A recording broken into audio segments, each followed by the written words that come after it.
अगर हम अपने केमिकल्स के बारे में आगाही हासिल कर लें कि जिनके तहत हमें मज़ा आता है या बदमज़गी होती है, या जिनके तहत हमें गुस्सा आता है या हमें रंज होता है, या जिनके तहत हमें एम्बैरसमेंट होती है, तो आप यूँ समझें कि कुछ केमिकल्स कोई ख़ास इकट्ठ कर लेते हैं, अपना इकट्ठे हो जाते हैं कुछ केमिकल्स, तो हमारा एक ख़ास किस्म का मूड तख्लीक हो जाता है। जब रात देर हो जाती है तो हमारे गनुदगी आना शुरू हो जाती है और नींद का एहसास होना शुरू हो जाता है। शायद अब आपके लिए ये याद करना थोड़ा मुश्किल हो।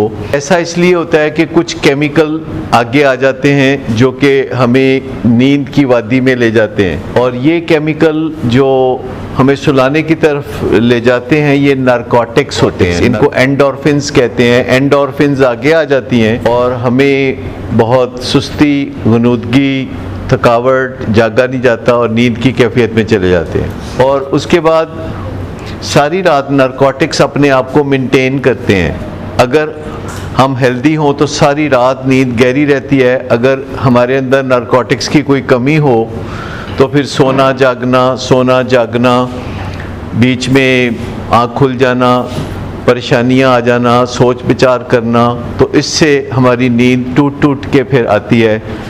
और ज़्यादातर आज के ज़माने में ऐसा कम होता है कि लोग रात को 12 बजे सोएं और सुबह 8 बजे नींद खुले।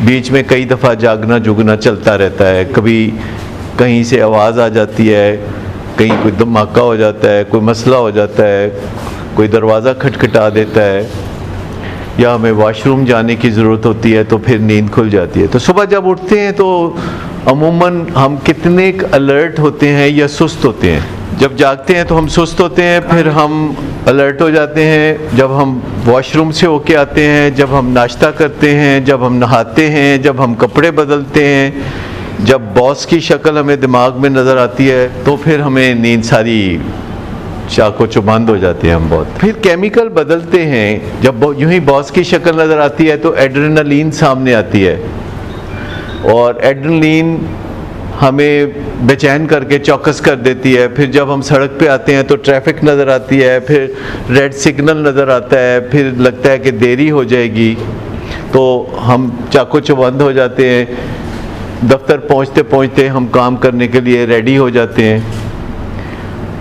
और हम अपना काम करते हैं अगर हमें अपना काम अच्छा लगता है, या फिर हम गले में पड़ा हुआ ढोल बजाने लगते हैं। अगर हमारा काम हमें पसंद हो, जैसे कि फ़र्ज़ करें हमारा काम क्रिकेट खेलना हो, तो वो खेल है, बड़ा मज़ा आता है। और अगर हमें अपना काम पसंद हो, जैसे कि हम अपना काम पसंद करते हैं, तो हम एक्साइटेड होते हैं कि एक और दिन काम करने का हमें मौका मिल रहा है। अच्छा, आज फ़लाँ का ये करना है, फ़लाँ का ये करना है, फ़लाँ का। तो ये केमिकल्स हमारे अंदर होते हैं। ये जो बाहर से हम केमिकल्स लेते हैं, वो अंदर के केमिकल्स की या तो मदद करते हैं या मुखालफत करते हैं। ये दो तरीके हैं। अगर हम चाय पीते हैं तो वो कैफ़ीन अंदर के एक केमिकल की मुखालफत करती है। अंदर का एक केमिकल है एडिनोसिन, जो कहता है कि तुम थके हुए हो, तुम्हें नींद आई है, तुम सो जाओ। और बाहर का केमिकल जो चाय कॉफ़ी में होता है, कैफ़ीन, वो अंदर जाके तो उसको काबू कर लेता है, क्योंकि दोनों एक दूसरे के मुखालिफ हैं लेकिन हम शक्ल हैं। वो उसको हटा के उसकी जगह खड़ा हो जाता है। और कैफ़ीन कहता है कि आपको नींद कोई नहीं आई हुई और आप इंजॉय करें और आप चाको चौबंद रहें। तो बाहर के जो केमिकल्स हैं वो अंदर के केमिकल्स की या मदद करते हैं, मुखालफत करते हैं, दोनों में से एक काम करते हैं। अगर कोई बंदा रात को किसी को नींद आई हुई है और वो कोई नारकोटिक ले लेता है तो क्या होगा? मज़ीद नींद आ जाएगी।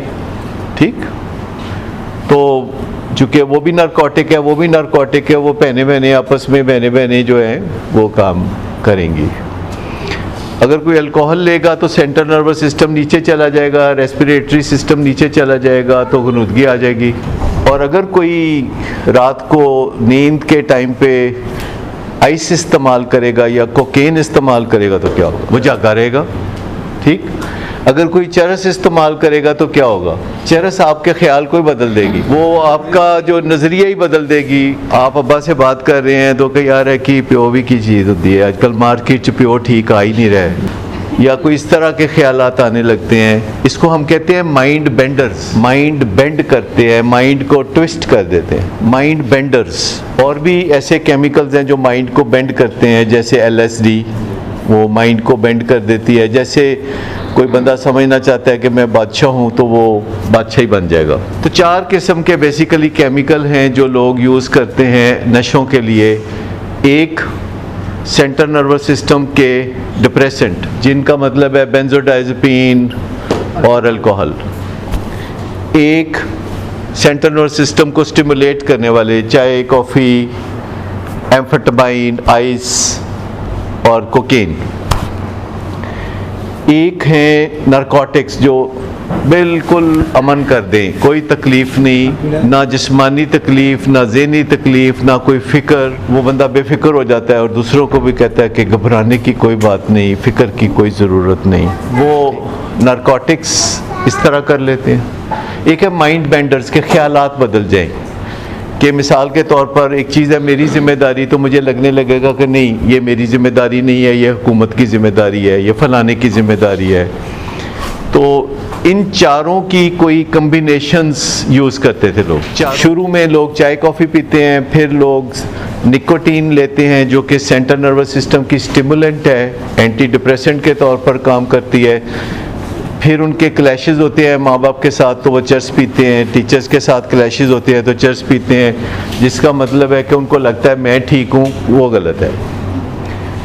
फिर कभी कभी वो हेरोइन तक चले जाते हैं, नारकोटिक्स तक चले जाते हैं, टीके लगाते हैं नारकोटिक्स के, जिससे कि उनको लगता है कि मैं बिल्कुल ठीक ठाक हूँ, मुझे कोई तकलीफ़ नहीं है, पर तकलीफ़ होती है। अच्छा, जब कोई केमिकल बाहर से लें तो हमारे जिस्म में अंदर वैसा केमिकल बनना कम हो जाता है। तो हमारे जिस्म का कानून ये है कि अगर फ़र्ज़ करें आप रोज़ाना खून की कोई बोतल लगवाना शुरू कर दें तो कुछ अरसे के बाद आपका जिस्म खून बनाना बंद कर देगा। ये एक हमारे जिस्म का एक कानून है कि जो चीज़ हमें बाहर से लेना शुरू कर देते हैं रेडीमेड, जिस्म उस चीज़ को बनाना, प्रोसेस करना छोड़ देता है। फिर नशे की भी 2 सूरतें हैं कि अगर कोई बंदा नशा करता है तो मशीनरी ठीक है तो कम नुकसान होता है, लेकिन अगर कोई नशा करता है और उसकी मशीनरी नशे वाली भी ख़राब हो गई है तो उसको बहुत ज़्यादा नुकसान होता है। डोपामिन रिलीज़ हो रही है, ये मैं आपको यूँ बताता हूँ कि जैसे फ़र्ज़ करें आप अपने घर में गैस जलाते हैं, सुई गैस जलाते हैं और उससे आप हंडिया वगैरह पकाते हैं, तो ये आपको सरकार की तरफ से गैस मिलती है जिसका फिर आपको बिल आता है। लेकिन ये गैस जल सकती है अगर आपके किचन में ऑक्सीजन ना हो, नहीं जल सकती। अच्छा, तो बाहर से आप गैस लेते हैं, ऑक्सीजन आपकी अपने है और वो ऑक्सीजन से मिलके तो वहाँ आपका काम चलता है कि आपका चूल्हा जलता है। और जो सरकारी गैस आप लेते हैं उसका आपको बिल आ जाता है, और जो आप सरकार की बजाय अपनी ज़ाती ऑक्सीजन जो आपके घर में फिर रही है तो वो इस्तेमाल करते तो उसका बिल नहीं आता। लेकिन अगर वो ऑक्सीजन किसी तरीके से ख़त्म हो जाए तो चूल्हा नहीं जलेगा, गैस खाली कुछ नहीं करेगी। तो जब कोई नशे हम करते हैं तो नशे हम बाहर से ख़रीदते हैं जिसकी कॉस्ट होती है, लेकिन जब हमारे जिस्म की डोपामीन उसके साथ मिलती है तो फिर मज़ा आएगा। जब आप बर्गर खाते हैं तो मज़ा नहीं आ सकता, मज़ा तब आएगा जब बर्गर खाएंगे और साथ डोपामीन रिलीज़ होगी।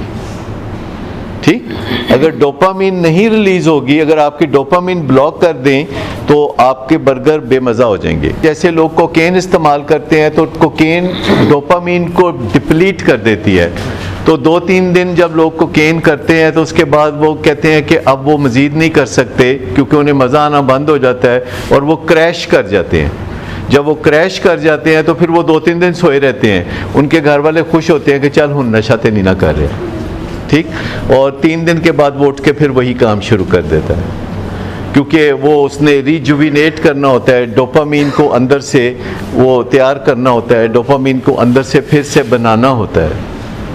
ये जो केमिकल्स का इल्म है जो कि आपको देते हैं, ये आप अपने हक में भी इस्तेमाल कर सकते हैं। आप चाहें तो बाहर से नारकोटिक ले सकते हैं जो कि आप लेते हैं, चाहे तो आप अपने अंदर नारकोटिक्स बना सकते हैं जो कि आप नहीं बनाते। ठीक, आप अपने अंदर नारकोटिक्स बना सकते हैं। अगर पैदल चलने से, एक्सरसाइज करने से, ब्रिस्क वॉक करने से, एक्सरसाइज करने से, टेबल टेनिस खेलने से आपके अंदर नारकोटिक्स बनते हैं तो ये महंगा सौदा है। यही प्रॉब्लम है कि हमें क्विक फिक्स चाहिए। क्विक फिक्स को कहते हैं जुगाड़। मैं 2 दिन पहले मरी में था तो मैं वहाँ ऑफिस में आया तो वहाँ जो बिजली का स्विच था उसमें 2 तारें थीं और उसके साथ स्विच दिया सलाई 2 ठोकी हुई थी। आप समझ सकते हैं कि मेरा वो क्या हाल हुआ होगा वो देख के। मैं फ़ौरन बुलाया मुतल्लिका लोगों को कि आप क्या कर रहे हैं भाई? कहते थे ये सारे कर देने। मैंने कहा नहीं, पर आपने प्रॉपर स्विच। कहते यही ख्याल था कि पहले ये कर लेते हैं तो अभी स्विच मंगा के लगा देंगे। मैं कहा ये कब का ख्याल था? कहता है कोई 10 दिन होगा नहीं। एग्जैक्ट मैंने जो तहकीकात की कि 10 दिन से वो 2 तीलियाँ थी और कोई भी अंधेरे में उसको हाथ लगाता तो उसको यानी भंगड़ा डालने पे मजबूर हो जाता वो। ये इसको जुगाड़ कहते हैं और जुगाड़ में बिगाड़ है, ये मैं आपको बताऊं। अच्छा, अब अगर आप चाहते हैं कि अच्छा कोई खुशी मिले तो उसके लिए अमूमन लोग क्या करते हैं, कोई जाके तो डांस पार्टियों में जाते हैं, फिर वहाँ गड़बड़ें करते हैं, फिर वहाँ एक्सटेसी और फलानी ड्रग और धमकानी ड्रग और जो खुशी हासिल करने का जो प्रोसेस है it is very very simple. खुशी हासिल करने का, पुरजोश खुशी हासिल करने का तरीका यह है, डोपामीन को रिलीज़ करने का तरीका यह है। अगर आप चाहते हैं कि डोपामीन रिलीज़ हो तो आप कोई नशा करके भी रिलीज़ कर सकते हैं, ज़्यादा खा के भी रिलीज़ कर सकते हैं। और अगर आप डोपामीन रिलीज़ करना चाहते हैं तो आपकी क्रिकेट टीम जीत जाए और आप देख रहे हो तो उससे भी रिलीज़ होती है। और अगर आप चाहें तो आप छोटे छोटे गोल सेट कर सकते हैं और उनको हासिल कर सकते हैं। मिसाल के तौर पर अगर आप गोल सेट करते हैं कि मैंने 10,000 स्टेप्स कर दिए हैं, तो जब 10,000 स्टेप्स होते हैं आपकी घड़ी बताती है तो डोपामिन रिलीज़ होती है।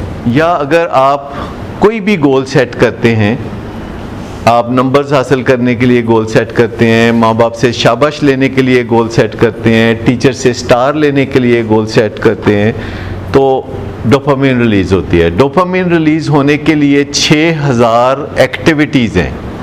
अगर आप गूगल पे जाके लिखें कि वो 6000 कौन सी एक्टिविटीज़ हैं जिससे कि डोपामिन रिलीज़ होती है।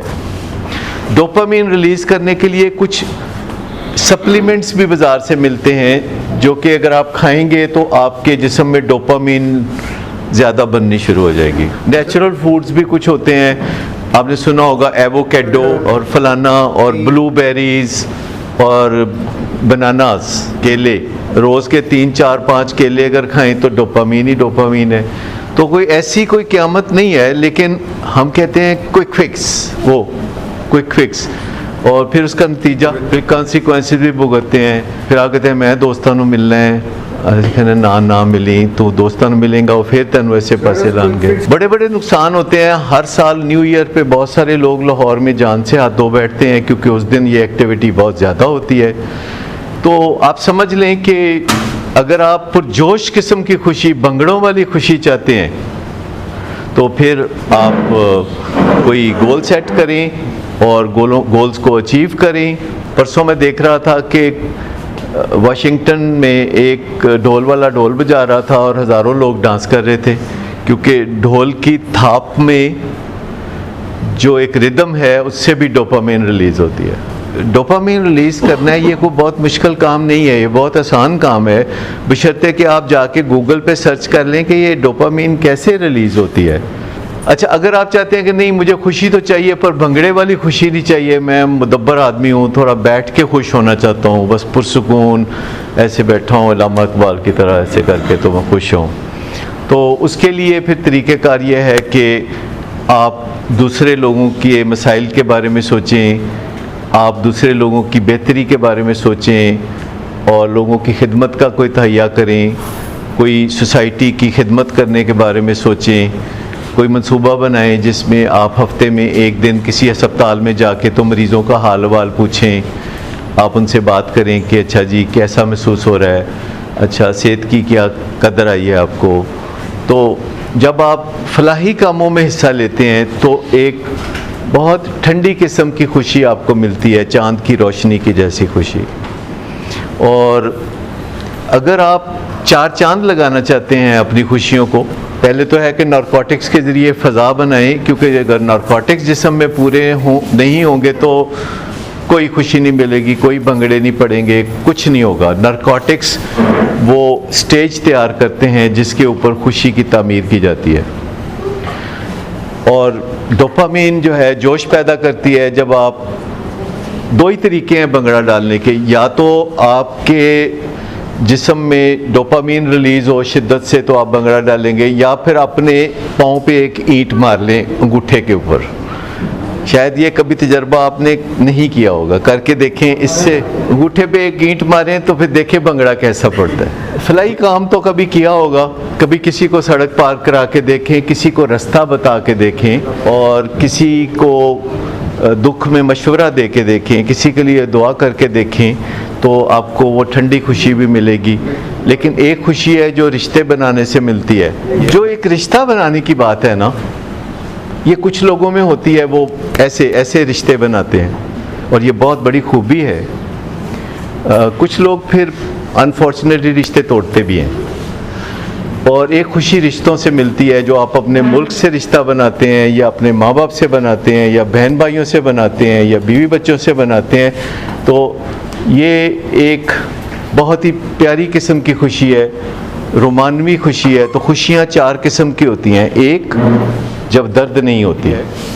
मुझे याद है कि मुझे 78 में एक दफ़ा किडनी में पेन हुई थी, और मैंने एक बस्कोपेन का टीका लगवाया था उस दर्द को ख़त्म करने के लिए। मुझे अभी तक नहीं भूला बस्कोपेन का टीका।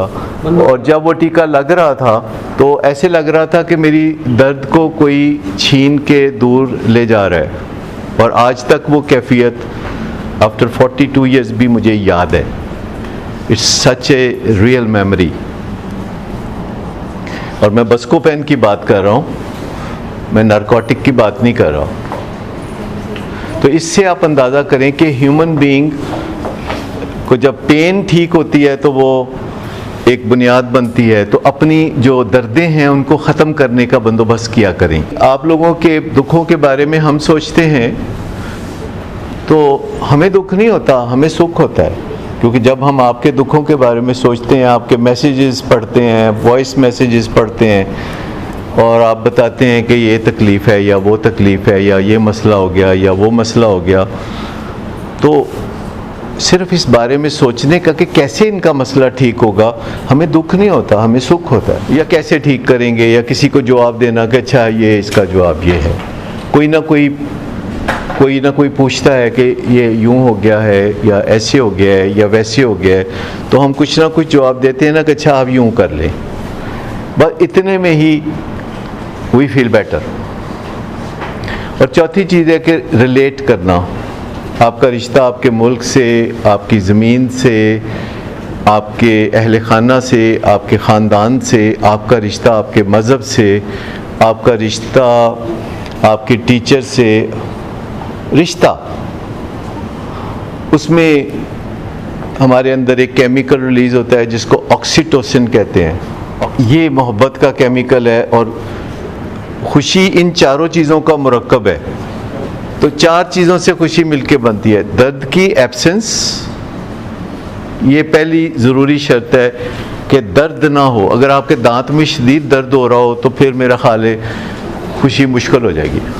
ठीक, पहली बात यह है कि रावी चैन लिखे, दर्द ना हो, ना जिस्मानी ना नफ्सियाती, तो ठीक हो। तो उसके बाद हालात साजगार होने शुरू हो जाते हैं, और आपको कोई थपकी देता है, या आप किसी शादी में शिरकत करते हैं और वहाँ ढोल बज रहा है, तो आप शुरू हो जाते हैं ये काम। और फिर आप अच्छा सोचते हैं, किसी के लिए अच्छा सोचते हैं, कोई अमल करते हैं, किसी जगह जाके तो कोई किसी की खिदमत करते हैं, तो सेरोटोनिन। और आप रिलेट करते हैं, आप अपने मुल्क को चेरिश करते हैं। आप अगर यहाँ जाते हैं रेस कोर्स पार्क में, तो आप कहते हैं यार ये मेरा है, ये मेरे लिए है। तो that gives you a sense of relationship. या आप सड़क पे जाते हैं, डिफेंस में आप घूम रहे, कहते यार ऐते यूरोप लगता है, ऐते न्यूयॉर्क लगता है। अगर आपको ये फीलिंग होती है यार ये बत्तियाँ ही बत्तियाँ हैं, बत्तियाँ ही बत्तियाँ, ये कितना खूबसूरत शहर है, और हो सकता है आपको पता ही ना हो कि ये खूबसूरत शहर है। ठीक, तो ये खुशी के इंग्रेडिएंट्स हैं, और इनको बड़ी आसानी से हासिल किया जा सकता है। Narcotics by walking, dopamine by activity and success and achievements, serotonin by service to the community, और oxytocin by relating to people. मैं आपको बताऊं कि अगर आप एक्सरसाइज करते हैं तो एंडोर्फिन्स रिलीज होते हैं। अगर आप एक्सरसाइज की शिद्दत को बढ़ा देते हैं तो एड्रेनलिन खारिज होनी शुरू हो जाती है, कॉर्टिसोल आने लगता है, विच इज़ नॉट नारकोटिक। वो एंग्जाइटी प्रोड्यूस करने वाली चीज़ है। आपका जिस्म समझता है कि ਤੁਹਾਡੇ मगर कोई पिया है, तुसी भज के किधरे जाना है, तुसी किधरे पहुंचना है। तो अगर आप नारकोटिक्स पैदा करना चाहते हैं, प्योरली पर्पज़ आपका ये है, तो आप जस्ट वॉक करेंगे, वो भी स्लो, और वो भी वॉक लीनियर नहीं करेंगे, लीनियर आप सर्कल में करेंगे ऑलमोस्ट, या ओवल करेंगे। क्यों भला? क्योंकि जब आप लीनियर वॉक करते हैं तो आपका दिमाग समझता है कि आपकी कोई डेस्टिनेशन है जो अभी नहीं आई और इससे एंग्जाइटी होगी। लेकिन अगर आप किसी जगह ऐसे वॉक कर रहे हैं कि आप किसी जगह पे ही चक्कर लगा रहे हैं, तो आपके माइंड को पता होता है आप वॉक कर रहे हैं। अच्छा, जो एड्रेनलिन है ये भी थ्रिल देती है। जैसे आप गाड़ी तेज़ चलाते हैं, और तेज़ और तेज़, 150 160, तो उससे एड्रेनलिन होती है। तो एड्रेनलिन जो है वो जोश भर देती है आपको, क्योंकि एड्रेनलिन हमें लड़ाई के लिए तैयार करती है, जंग के लिए तैयार करती है। एड्रेनलिन जो है खाली एंग्जाइटी पैदा नहीं करती, एंग्जाइटी वो हमें फाइट और फ्लाइट के लिए भी तैयार करती है। ठीक, तो ये सारे काम हम मासूमियत में इस चुंगल में फंस जाते हैं। 11th आवर पे लोग क्यों काम करने लगते हैं? क्योंकि ये नेसेसरी वरी इसीलिए बनाई गई है। तो जब लोग ड्रग्स इस्तेमाल करना शुरू कर देते हैं तो नेसेसरी वरी नहीं होती, उनके कमिटमेंट्स रह जाती हैं और उनको नुकसान होने लगता है, पर बहुत ज़्यादा नहीं होता। लेकिन जब एडिक्शन आ जाती है तो नुकसान बहुत ज़्यादा हो जाता है, ये डिज़ास्टर हो जाता है, डिज़ास्टर। थोड़े नुकसान में और डिज़ास्टर में फ़र्क आप समझते हैं, यही फ़र्क ड्रग यूज़ करने में और एडिक्ट होने में है। लेकिन जब कोई ये काम करने लगता है तो आमतौर पर ये काम चोरी चोरी करता है। चोरी चोरी में बड़ा मज़ा आता है, किसी को पता नहीं चलने देता वो, क्योंकि मुआशरे में नहीं ठीक समझा जाता। वालिदैन ये नहीं पसंद करके उनके बच्चे सिगरेट पिएं, उनके बच्चे चर्स पिएं, उनके बच्चे शराब पिएं, तो ये काम होता है चोरी चोरी का काम होता है। ये कई साल चलता रहता है और रोज़ थोड़ा वो तेज़ होता चला जाता है कि ये चोरी चोरी के काम को मैंने कैसे जारी रखना है, कैसे वालिदैन को पता नहीं लगने देना। मैं आपको बताऊं कि मेरे एक दोस्त हैं जो कि अदलिया से ताल्लुक़ रखते हैं, वो अपने किसी रिश्तेदार भतीजे को लेके मेरे पास आए थे चंद दिन पहले, और उन्होंने कहा कि जी कोई तो मुंडा लाहौर पढ़न आया तो मेरे को रहिंदा है, तो उत्थे भी चर्च पींदा सी ते इत्थे भी नशे नुशे करता है, चर्च पींदा है, तो इहदे नाल देखो की करता है। तो मैंने कहा यूरिन चेक कर लेते हैं। यूरिन चेक किया, वो चले गए कि जी बाद में हमें रिपोर्ट बता देना। 2 दिन उसने मुझे पूछा ही नहीं था मेरा दोस्त। तो आज मैंने सुबह कोई 12 बजे फ़ोन करके उसको कहा कि वो आप आए थे, आपका एक भतीजा आया था, तो उसका यूरिन चेक किया था तो उसमें से चर्च निकली है। कहता है बस चर्च ही निकली है। मैंने कहा हाँ। कहता है अल्हम्दुलिल्लाह। ऑनेस्टली बिल्कुल उसने ये कहा। मसला ये है कि जब ये काम बहुत आसानी से आप कर सकते हैं, आप खुशियाँ मना सकते हैं, आप अच्छी ज़िंदगी गुजार सकते हैं, तो मतलब मच्छर को तोप से मारने की क्या ज़रूरत है कोई ज़रूरत? जब एक काम बहुत आसानी से आप कर सकते हैं, क्योंकि आप 21वीं सदी में रहते हैं, आप 21वीं सदी में बहुत काम आसानी से कर सकते हैं जो 20वीं सदी में आसानी से नहीं कर सकते थे। मसलन 21वीं सदी में आप पाकिस्तान से अमेरिका कॉल कर सकते हैं जब चाहें और फ्री में। 20वीं सदी में आपको कॉल बुक करानी पड़ती थी और फिर आप मसल्ले पे बैठ के दुआ मांगते थे कि ये कॉल मिल जाए। ठीक है, 1973 में पहली दफ़ा मोहम्मद अली कले का एक मैच उन्होंने लाइव दिखाया था वाया सैटेलाइट। आज आप हर वक्त देख रहे होते हैं दूर और नज़दीक के programme, cricket match, football match. उस वक्त वो पहली दफ़ा हुआ था, पूरा लाहौर टीवी के सामने बैठ के तो मोहम्मद अली का बॉक्सिंग मैच देख रहा था। जब कोई चरस इस्तेमाल कर रहा होता है तो एक वक्त आता है कि चरस उसको फ़ायदा देना, जो वो फ़ायदा सोचता है वो देना बंद हो जाती है, क्योंकि उसके जिस्म के साथ चरस की लड़ाई हो जाती है, कंपैटिबिलिटी नहीं रहती। मशीनरी कहती है कि मैं नहीं पसंद करती, आपका जिस्म चरस को अकोमोडेट करने से इनकार कर देता है, आपका दिमाग कहता है मुझे चरस चाहिए।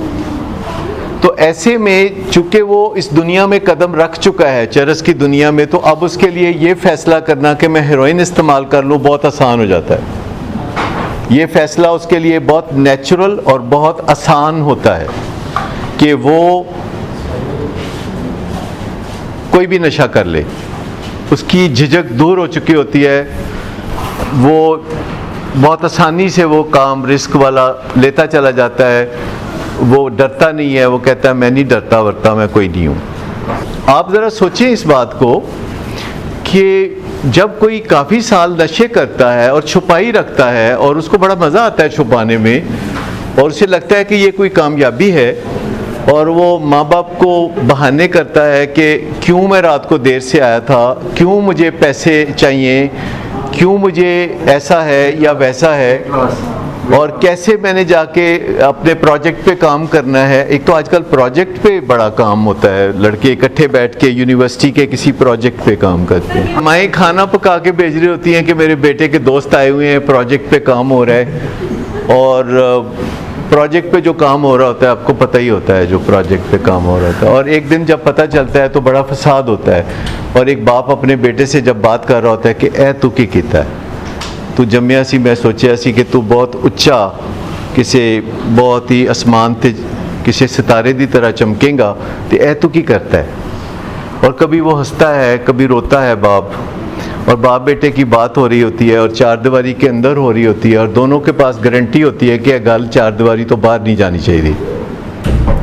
बाप चार दीवारी के बाहर भेजना चाहता है बात नहीं, बेटा चार दीवारी के बाहर भेजना चाहता है। अब दो बंदों के दरमियान बात हो रही है, एक देनदार है एक लेनदार है, और दोनों के दरमियान बात ऐसे मौजू पे हो रही है कि दोनों के दरमियान ये तयशुदा एग्रीमेंट है कि गल बाहर नहीं जाएगी। एक बंदा है जिसकी बीवी कहती है कि मुझे तो ज़्यादा खर्चा चाहिए, वो कहते हैं कि नहीं खर्चा तो तुम्हें काफ़ी मिल रहा है, कहती नहीं मुझे तो ज़्यादा खर्चा चाहिए, नहीं तो फिर मैं जा रही हूँ। ठीक, बंदा कहता है लो जी हूँ बुढ़ी मेरी चली जाएगी तो लोग की कहेंगे। ठीक, तो अब बीवी को पता है कि ये बात इसने किसी से जाके करनी नहीं है कि मेरी बीवी मुझे थ्रेट दे रही है कि मैं जा रही हूँ। वो कहता है कि खर्चा देना आसान है या बदनामी आसान है, तो क्या करेगा वो खर्चा ज़्यादा कर देगा। अगले महीने बीवी कहती है खर्चा मैनू होर चाहिए, फिर अगले महीने बीवी कहती खर्चा मैनू होर चाहिए। बीवी ये गल क्यों कहेगी कि खर्चा मैनू होर चाहिए होर चाहिए होर चाहिए, तो उन्हें पता गल बाहर नहीं जानी। ठीक है, जहाँ भी चार दीवारी के अंदर मियाँ बीवी बात कर रहे होते हैं या माँ बाप और औलाद बात कर रही होती है और इशू शेम वाला होता है। देखिए अगर इशू ये हो घर में कि बच्चे ने गोल्ड मेडल लेता है तो प्यो घड़ी मुड़ी मां नूं दसदा है कि ए बच्चे ने गोल्ड मेडल लेता है, तू किवें जम्मिया इहो जिहा मुंडा। थोड़ी देर पिछों माँ आके कहती है बच्चे ने गोल्ड मेडल लेता है, तुसी दसो ये किवें हो गया। ठीक, तो ये इशू और है। अगले दिन आप कहते हैं पार्टी थ्रो करते हैं, लोगों को बुला के बताते हैं कि बच्चे ने गोल्ड मेडल लिया है, लेकिन एक इशू है कि बच्चा फेल हो गया और बिल्कुल वो कॉलेज जाता ही नहीं था, वो इधर उधर घूमता था। वो कहता था ब्लॉटिंग पेपर के लिए 2000 रुपये चाहिए। चलो माँ बाप कहते कोई नहीं, पढ़ाई ली जी भी चीज़ होए बहुत चंगी है लो। ठीक, तो जब इशू हो कोई शेम वाला तो Shem is the real culprit. LSD भी ब्लॉटिंग पेपर भी ये बताएं कि Shem is the real culprit. जो किसी भी बंदे की जिंदगी में शेम है और इंसानों के अंदर शेम है, ये इनकी जीन्स में है, ये इनकी हड्डियों में है। आप मुझे बताइए कि हज़ारों साल पहले इंसान कपड़े पहनते थे कि नहीं? नहीं। फिर क्यों पाने शुरू करते कपड़े? उन्होंने पत्ते लपेटने शुरू कर दिए। तो मतलब है कि उनमें शेम थी। जानवरों ने नहीं, कभी किसी गधे को आपने नहीं देखा कोई सूट शूट पा के जा रहा हो, किसी घोड़े को नहीं देखा कि जी मेरे बूट कितने ने, उन्होंने ही ज़बरदस्ती ऐसी वो पैर चौधे ठोक देने आ, क्योंकि इंसान इम्प्रोवाइज़ करता है, इंसान बेहतरी की तरफ चलता है। और ये शेम में भी इंसान ने बड़ी तरक्की की है और बड़ा नुकसान उठाया है। जब भी घर में कोई इशू होगा, देखिए इवन अगर आपका कोई मोबाइल छीन लेना तो आप किसी को नहीं बताते, आप कहते यार लोग की कहेंगे मोबाइल खो लिया तेरा किसी ने। नौकरी से फायर हो जाए तो किसी को नहीं बताते कि लोग क्या कहेंगे। किसी को डिवोर्स हो जाए तो वो किसी को नहीं बताती खातून कि लोग कहेंगे ज़रूर तेरा कसूर होना है। और जब बच्चा नशा करता है तो वो किसी को नहीं बताते, क्योंकि लोग कहते हैं यार तुहाडी तरबियत नहीं ना चंगी, साडा मुंडा देखो वो देखो साडा मुंडा जरा युगंडा दी यूनिवर्सिटी पढ़ता है, या कुछ भी कह देंगे। ठीक, हम वडियाई करना चाहते हैं ना, हम सब वडियाई चाहते हैं। वडियाई समझते हैं, बड़ापन, पर वडियाई है कोई नहीं बंदे दी, है कोई वडियाई? वडियाई सिर्फ ऊपर वाले दी है, ठीक है ना। बस जी अगर असी मान लीए कि वडियाई साड़ी नहीं, ऊपर वाले दी है। हम तो क्रिएचर है ना, हम तो मखलूक है ना, मखलूक दी की वडियाई? वडियाई तो खालक दी होंदी है ना, मखलूक दी की वडियाई? तो अगर हम इस गुमान में से निकल आए कि हमें को वडियाई चाहिए, फिर हम कहते हैं अपने नाम के साथ लिख लें सैयद। वो पता नहीं, कई लोग मेरे नाम के साथ शुरू में लिख देते थे सैयद सदाकत अली। एक दफ़ा मेरे दिन में ख्याल आया, मैं कहा मौका गनीमत है, लिखना ही शुरू कर दिया। फिर मैं कहा नहीं इसमें क्या है, इसमें कुछ भी नहीं है। तो वडियाई से निकलने की ज़रूरत है। हज़रत मौलाना मदज़िल्लाहुल आली अलैह रहमा, ये सब वडियाइयाँ जो हैं ये मिट्टी में चली जाती हैं, कोई ज़रूरत नहीं है वडियाई की। ह्यूमन हो जाए तो काफ़ी बात है, ह्यूमन, बस ये एक इतनी सी बात है। केड़ियाँ उठा उठा के मैं ये करूँगा तो वडियाई हो जाएगी, मैं वो करूँगा तो वडियाई हो जाएगी। अगर बंदा सही ठिकाने पे बैठ जाए और उसे ठंड पड़ जाए तो इससे और क्या चाहिए? अपने आप के साथ ही खुश हो जाए, तन्हाई में अपने साथ खुश रहे, अपने आप को देख के कहे ठीक है यार तू गलतियां हैं तेरे च, पर कोई गल नहीं, खैर है। तो ये जो दो बंदों के दरमियान डायलॉग होता है, एक देनदार होता है, एक लेनदार होता है, और दोनों के दरमियान एक खुफिया मुआहदा होता है, अनस्पोकन मुआहदा होता है कि गल बाहर नहीं जाएगी। तो आपको इसका तजर्बा है कि फिर वो बंदा जो कि देनदार होता है वो कैसे कैसे लाजवाब बातें करता है। तो सिंपल सी मुझे बात बताएं कि वो कुछ भी कह देगा आपको, अगर यार तू दस तू की चाहना तेन उसी दे देने तो फिर तू नशा छड़ दी। वो कहते जी मैनू गड्डी लै दो, वो गाड़ी ले देते हैं, कहते अच्छा उनमें छड़ देंगे नशा, फिर नशा कोई नहीं छड़ता। तो दोनों के दरमियान जितने भी मज़ाकरात हो रहे होते हैं, सारे मज़ाकरात नाइविटी के साथ हो रहे होते हैं। नाइविटी, नाइविटी समझते हैं? मतलब कोई जो बातें मज़ाकरात हो रहे होते हैं, ऐसे दो लोगों के दरमियान जब इशू शेम का हो, चाहे वो मियाँ बीवी हों, चाहे औलाद और माँ बाप हों, चाहे भाई भाई हों, तो वो हमेशा बेतुकी बातें कर रहे होते हैं, क्योंकि देनदार को पता होता है कि मैनू किन्ने पूछना है, और लेनदार को पता होता है कि मैं किसी को दस नहीं सकता। ये तो किलर है, कहते ज़रूर तुसी कोई गुनाह किया होएगा। अच्छा, अगर किसी भी बंदे नूं तुसीं कहो कि यार ज़रूर तो कोई गुनाह किया होना है, तो वो कह सकता है कि नहीं किया, मैं नहीं किया। वो तो कोई ना कोई तो किया ही होएगा। कहता ओहो मैं गुनाह किया, मेरे पुत्र दे अगे आ गया। पहला तो है कि जनाब यह सब तुहाडा कसूर है। दूसरा है कि मैं बेचारा मेरे हालात देखो, मैं बेचारा, मेरे नाल दे मुंडे मर्सीडीज़ ते फिरदे ने, मेरे नाल दे जड़े ने दो दो बच्चों के बाप हो गए ने, मेरे नाल दे जड़े ने डिप्टी कमिश्नर लगे ने, बल्कि हुण तो कह सकता है मेरे नाल दे ते प्राइम मिनिस्टर हो गए ने। है ना, तंजानिया का प्रेजिडेंट ड्रग्स करता है ना, मैं वो गल कर रहा जी। सर आपने फौरन से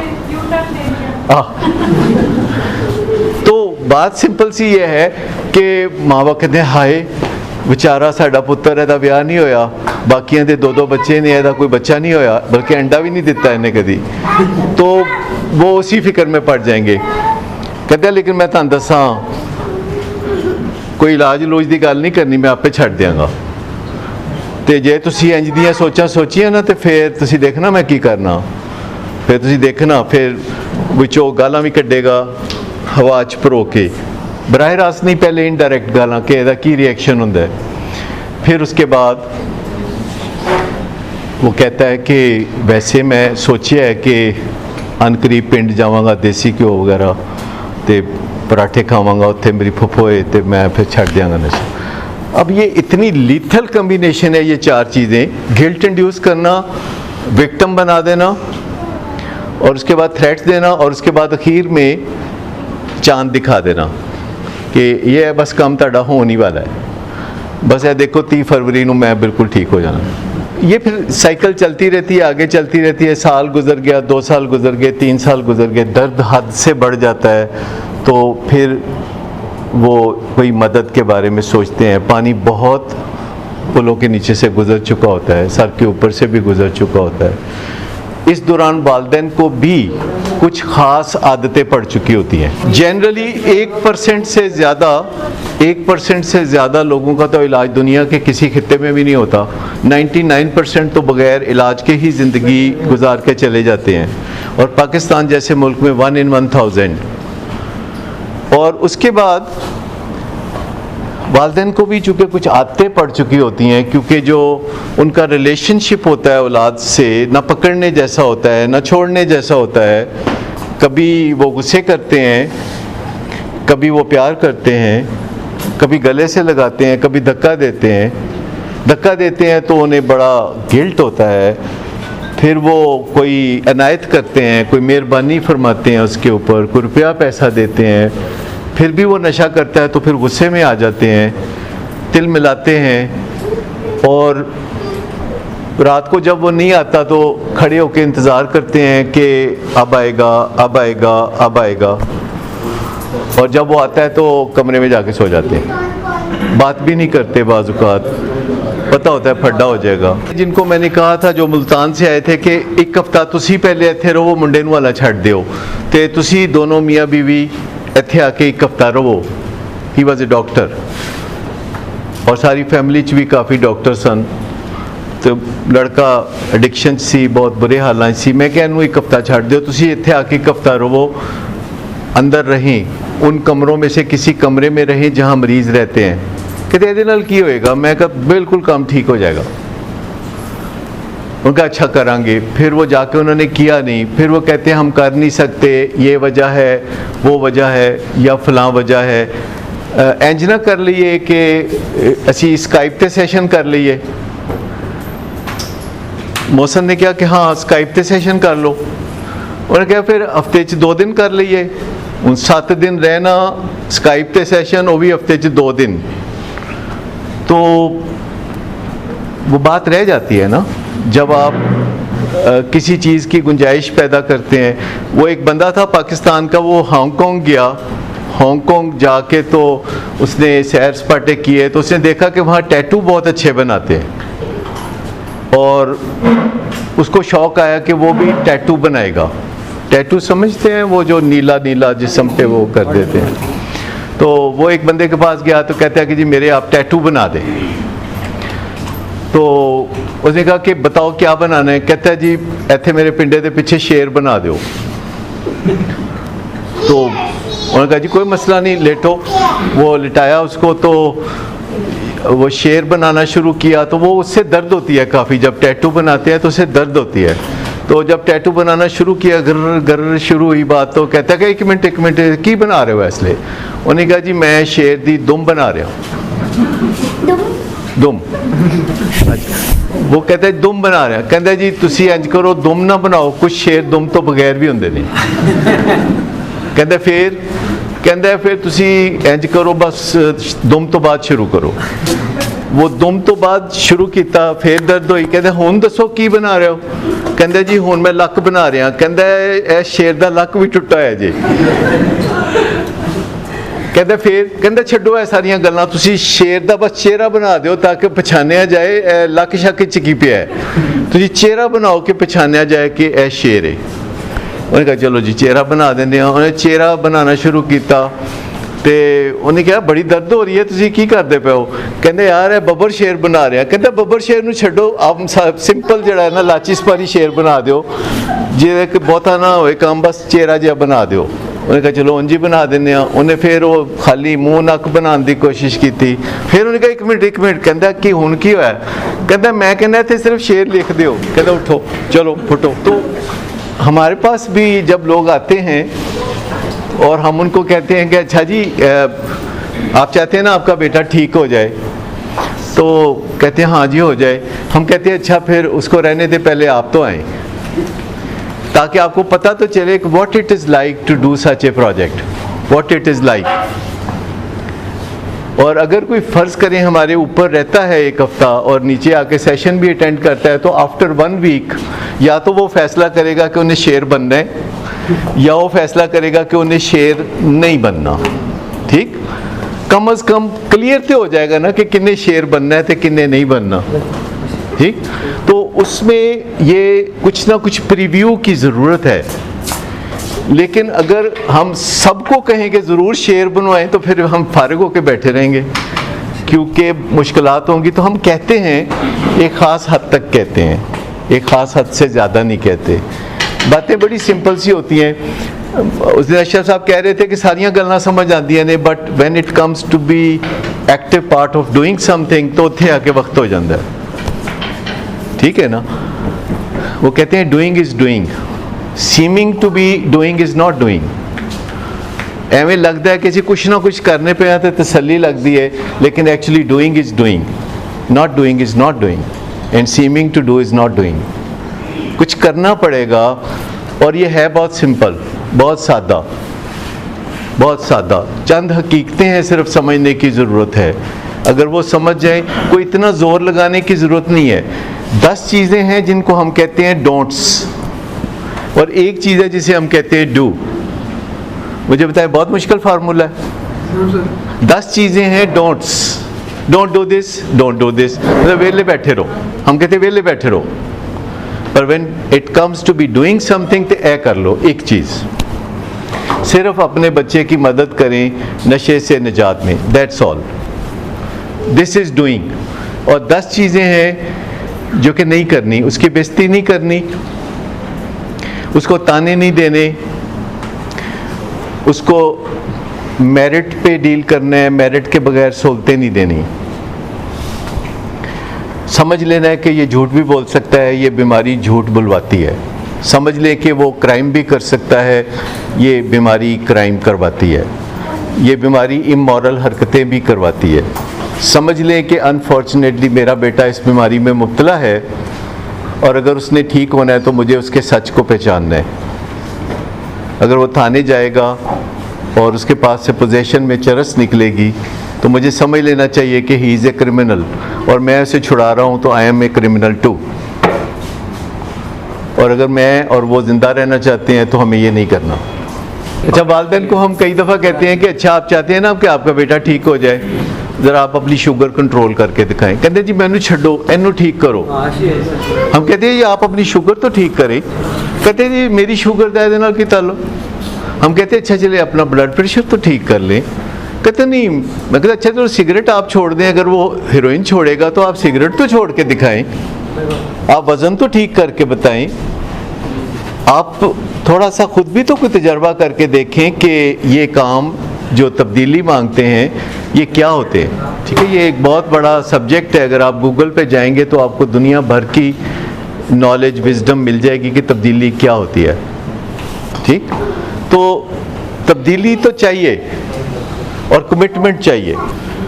तो यहाँ आपको सब बताया जाता है यार, आपको सब बताया जाता है कि ना करो, ऐसे ना करो, वालिदैन के सब्र को ना आज़माओ, उनके साथ अच्छे मुज़ाकरात करो, अच्छी बातचीत करो, प्यारी बातचीत करो, इख्तलाफ करो लेकिन इज़्ज़त से करो। गाली गलोच ना करो, हाथापाइयाँ नहीं करो और अपनी और उनकी ज़िंदगी को मज़ेदार बनाओ। नशे की बीमारी में बहुत बेड़ा गर्क होता है, नज़दीक का और दूर का, खुद मरीज़ का और उसके फैमिली मेम्बर्स का बहुत बुरा हाल होता है। मुझे शब रोज़ मैसेजेस मिलते हैं कि हमारा बहुत बुरा हाल है, हमारी सेहतें ख़राब हो गई हैं, हमें शुगर हो गई है, हमें दिल के दौरे पड़ रहे हैं। लेकिन बात यह है कि जो कुंजी है वो यहाँ है कि ये शेम वाला इशू है, इसमें से शेम निकाल दें, ये बाकी रह जाएगा इशू और ये बहुत आसान है हैंडल करना। अगर इसमें से शेम निकाल दें तो दो पार्टियों के दरमियान जब मुज़ाकरात होंगे तो दोनों पार्टियों को पता होगा कि बात बाहर जाएगी। इस बात का एहसास कि बात बाहर जाएगी और अकाउंटेबिलिटी होगी और ये बात हालात को बेहतरी की तरफ ले आएगी। जहाँ भी दो लोग आपस में डील कर रहे हैं चार दीवारी के अंदर, इशू शेम वाला है, एक देनदार है एक लेनदार है, जो देनदार है उसको सेफ्टी मत दें, उसको ऑप्शन दें कि या दुरुस्त हो जाओ या बात बाहर जाएगी। दो ऑप्शन है, या तो दुरुस्त हो जाओ, जियो जीने दो, या बात बाहर जाएगी। और सीधी सीधी बॉटम लाइन को चेक करते हैं। देखिए यहाँ लोग आते हैं इंडोर में ट्रीटमेंट के लिए और फिर जाते हैं। जाते हुए मोस्ट क्रूशियल पॉइंट क्या है कि वो ठीक रहेंगे कि वो ख़राब होंगे? क्या है most crucial point? Follow up में बंदा आएगा कि नहीं आएगा, this one factor will decide everything. और अगर घर वालों को पता ना चले कि ये फॉलो अप में आएगा कि नहीं आएगा, ठीक, अगर पता ना चले तो क्या करें? मुझे बताएं कि आप कहते हैं कि आप फॉलो अप में आएंगे, वो कहते हैं हाँ हाँ मैं ज़रूर आऊँगा, और बाद में वो नहीं आता। बात यह है कि जो फॉलो अप है जिसमें काउंसलिंग होती है और एंटी काउंसलिंग का जवाब दिया जाता है, जिसमें सवालों का जवाब दिया जाता है, तो मुझे बताएं कि 100 दिन के बाद हमें क्या एक चीज़ है जिस पे फोकस करना चाहिए। व्हाट इफ़ अगर वो कहे कि मैं तबलीगी जमात के साथ जाता हूँ और 40 दिन का चिल्ला लगा लेता हूँ, तो आप तो बड़े खुश हो जाएंगे। वो कहते हैं कि जी मैनू तुसी इंज करो, महल्ले दी मसीत च दाखिली करा दो, मैं उत्थे 5 वक्त नमाज पढ़ांगा, विलिंग वेज नहीं जाना। There are no absent buts. वो कहते हैं कि जी मैं चाहना कि मैं दोबारा पढ़ाई ते बड़ा जोर दे दियाँ, मैं बस पढ़ाई च बहुत एक्सेल करना चाहना, बल्कि मैंने तुसी अमरीका ही भेज दो, मैं टोफल का टेस्ट कर लूँ, आइल्स कर लेता हूँ, मैं क्या करता हूँ और क्या अमेरिका वाला क्या GMAT कर लेता हूँ। घर वाले कहते हैं वो भाग साडे, वो मैं की करा, मैं कित्थे जावां। तो इसको कहते हैं कि अगले बंदे को पटरी से उतार देना, ठीक। तो ये पटरी से नहीं उतरना। He is sick, he has been treated in the rehab, जहाँ वो मर्जी के खिलाफ लाया गया था। यहाँ पे एंजाइटी की भी ट्रीटमेंट होती है ना, और यहाँ अगर कोई ड्रग ना भी करता हो लेकिन उसके दोस्त ड्रग्स बेचते हो तो फिर उनका भी यहाँ इलाज होता है। कुछ लोग होते हैं जो ड्रग नहीं करते पर उनके दोस्त ड्रग्स बेचते हैं, ठीक। जिनके दोस्त ड्रग्स बेचते हैं वो क्या बेचते हैं? वो भी ड्रग्स ही बेचते हैं। वो कोई और पेशे भी तो इख्तियार कर सकते हैं। तो देखें ना, वो कहते हैं कि man is known by the company he keeps. Simple सी बात है। तो बात यह है कि अगर हमारा बच्चा कहता है कि मेरे दोस्त सारे क्लीन हैं, तो हमारा बच्चा तो फिर मिस्टर क्लीन है। कोई ऐसा नहीं होता जिसके दोस्त क्लीन हो और वो डर्टी हो, ठीक। ये सारी बातें तयशुदा हैं। किसी देयर इज़ नो ट्रैप, सीधी सीधी बात है, देयर इज़ नो ट्रैप। क्या इससे फ़र्क पड़ता है कि हम तस्लीम कर लें कि हम डिफ़ॉल्टर हैं या फैमिली डिफ़ॉल्टर? अगर समझे कि हम डिफ़ॉल्टर हैं तो हमारा बातचीत का अंदाज़ बदल जाएगा। तो अगर फैमिली वाले डिफ़ॉल्टर हैं तो हमारा बातचीत का अंदाज़ और हो जाएगा। बस एक वो पैराडाइम शिफ्ट है कि यार हमने क्या जुल्म तोड़े, लेकिन हम ऐसा सोचना पसंद नहीं, मैं तो नहीं एडा कुछ किया, बहुता कम खराब तो जीशान ने किया, नहीं मैं तो नहीं किया, बहुता उमैर ने किया। ये एक दूसरे को देख देख के, एक दिन एक सीढ़ियों में लड़का कह रहा था दूसरे लड़के को, जो पेशेंट था उसको कह रहा था, यार तेरे हुन नशा करने वाले हालात नहीं। वो कहता है कि तुम्हारे नशा करने वाले हालात नहीं रहे। वो कह रहे सी कि मेरे है ने मेरे है ने तेरे नहीं है। एक्चुअली वो अपने आप ਨੂੰ मैसेज दे रहा सी कि मेरे तो है ने। ये कोई अच्छी बात नहीं थी। बहुत सारी बातें जो हैं वो अच्छी बातें लगती हैं, वो अच्छी बातें होती नहीं है। हाँ, वो मीनिंग कोई और ही होता है। वो थोड़ा सा पर्सपेक्टिव में जाके देखना पड़ता है कि ये कहना क्या चाह रहे हैं। तो कैसे पता चले कि कोई बंदा जो इलाजगाह में हमारे इधर मौजूद है तो इलाज के बाद वो फॉलो अप में आएगा कि नहीं। उसकी इंडोर के अंदर वो क्या करता है, इंडोर की कंप्लायंस, इंडोर में वो बातें क्या करता है, ठीक है ना। क्योंकि जब आप ऊपर इकट्ठे रहते हैं तो आप कुछ ना कुछ बातें आपस में करते हैं ना, और जब आप बातें करते हैं तो फिर रात को मुझे आके मिलते हैं, फिर कहता है एक गल प्राइवेट करनी है तरना, वो फलाना मरीज है कह रहा सी, फलाना है कह रहा सी, फलाना है कह रहा सी, फलाना है कह रहा सी। तो अगर आप ऊपर बातें ऐसी करेंगे तो कोई फलाना मरीज मुझे आके बताएगा ना कि वो है कह रहा सी। आखिर में तो मेरे तक ही बात पहुंचेगी ना। अगर मैं इस अदारे का सरबराह हूं तो मेरे तक ही पहुंचेगी ना बात। तो अगर आप ऊपर गलत बात करेंगे कोई कि मैं तो इंतज़ार पे करना 100 दिन पूरे होने तो मैं फिर देखांगा फिर की कर देने मेरा, मैं निबड़ लांगा इन्हों दे नाल, मैं फलाना मैं ठीक। ये कोई ना कोई बात फिर दिल करता है करने को, ठीक। तो जब बात करेंगे तो पता चल जाएगा, क्योंकि जब आप बात करते हैं तो उसका कोई मीनिंग होता है, आपकी बॉडी लैंग्वेज का कोई मीनिंग होता है, और जब बात पहुंचती है तो हमें अंदाज़ा हो जाता है। जब मुलाकात में बात करते हैं तो पता चलता है कि नहीं वालिदैन को, जब फ्री फ्लोट होता है तो पता चलता है कि नहीं, जब बंदा फ्री फ्लोट पे जाता है और कहता है मैंने वापस नहीं आना तो पता चलता है कि नहीं, चलता है ना पता। तो फिर छुपता तो कुछ भी नहीं, बॉडी लैंग्वेज से पता चलता है, फेशियल एक्सप्रेशन से पता चलता है।